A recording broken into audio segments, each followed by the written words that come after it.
Olá! O vídeo a seguir apresenta um trecho do livro Individualismo e Ordem Econômica, de Friedrich Hayek. Vou deixar um QR Code na tela, caso você queira fazer uma doação via Pix ou Lightning Network, para me ajudar a trazer mais conteúdos como este para o canal. Agora fique com o vídeo. Há dois tipos de individualismo. Há o individualismo genuíno, que leva à liberdade e a uma ordem espontânea. E há o pseudo-individualismo, que leva ao coletivismo e às economias controladas e planejadas. Antes de explicar o que seria o individualismo genuíno, seria útil fornecer algumas indicações da tradição intelectual a qual ele pertence. O individualismo genuíno começou a ser desenvolvido ainda no século XVII por John Locke.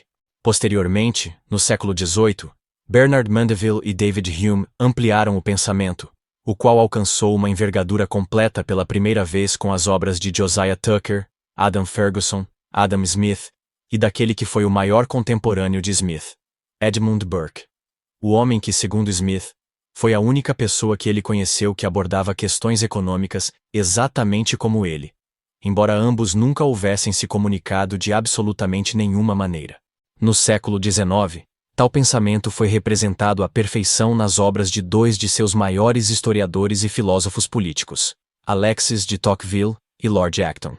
Estes dois homens desenvolveram com o mais pleno êxito tudo aquilo que havia de melhor na filosofia política de Burke, dos filósofos escoceses e dos Whigs ingleses.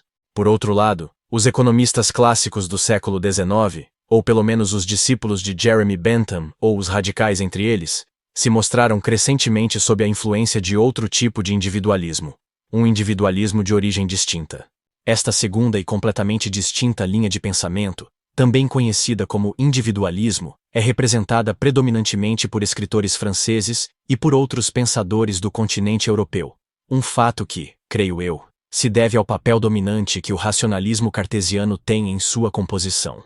Os principais representantes dessa tradição foram os enciclopedistas, Rousseau e os fisiocratas.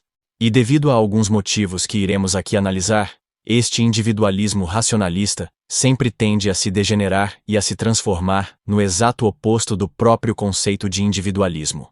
Isto é, descamba para o socialismo e o coletivismo. É justamente pelo fato de apenas o primeiro tipo de individualismo ser consistente que eu lhe atribuo a denominação de individualismo genuíno, ao passo que este segundo tipo de individualismo deve ser considerado como uma fonte para o socialismo moderno tão importante quanto as próprias teorias coletivistas. Não há melhor ilustração da atual confusão a respeito do significado de individualismo do que o fato de aquele homem tido como um dos maiores expoentes do individualismo genuíno, Edmund Burke, ser comumente acusado de ser o principal oponente do individualismo de Rousseau, cujas teorias ele dizia que iriam rapidamente dissolver a sociedade na poeira e no pó da individualidade, e que o próprio termo individualismo tenha sido apresentado pela primeira vez no idioma inglês, por meio da tradução de uma das obras de outro grande representante do individualismo genuíno, Alexis de Tocqueville, que utilizou o termo em sua obra Democracia na América, para descrever uma atitude que ele deplora e rejeita.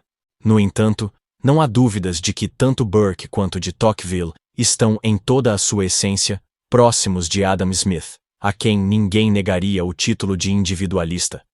E que o individualismo, ao qual eles se opõem, é algo completamente diferente daquele de Smith. O próximo passo na análise individualista da sociedade será dirigido àquele pseudo-individualismo racionalista, que também leva ao coletivismo. Trata-se da controvérsia de que, ao se investigar os efeitos combinados das ações individuais, descobrimos que várias das instituições responsáveis pelas conquistas e façanhas humanas surgiram e seguem funcionando sem a existência de uma mente planejadora e criadora. Descobrimos que, como Adam Ferguson disse, nações dependem de instituições, as quais realmente são resultado da ação humana, e não do planejamento humano. E que a espontânea colaboração de indivíduos livres frequentemente leva a criações que são maiores do que suas mentes individuais são capazes de compreender. Este é o grande tema por trás das obras de Josiah Tucker, Adam Smith, Adam Ferguson e Edmund Burke. A diferença entre esta visão, que diz que toda a ordem que percebemos nas relações humanas é o resultado não premeditado de ações individuais, e a visão que atribui toda essa ordem perceptível a um planejamento deliberado, É o primeiro grande contraste entre o individualismo genuíno dos pensadores britânicos do século XVIII e o suposto individualismo da escola cartesiana. Mas essa diferença é apenas um aspecto de uma diferença ainda mais ampla entre as duas visões. De um lado, temos uma visão que, no geral, não endeusa o papel da razão nas relações humanas, afirma que o homem alcançou tudo o que já alcançou, apesar do fato de ser guiado apenas parcialmente pela razão, e afirma que a razão individual é muito limitada e imperfeita.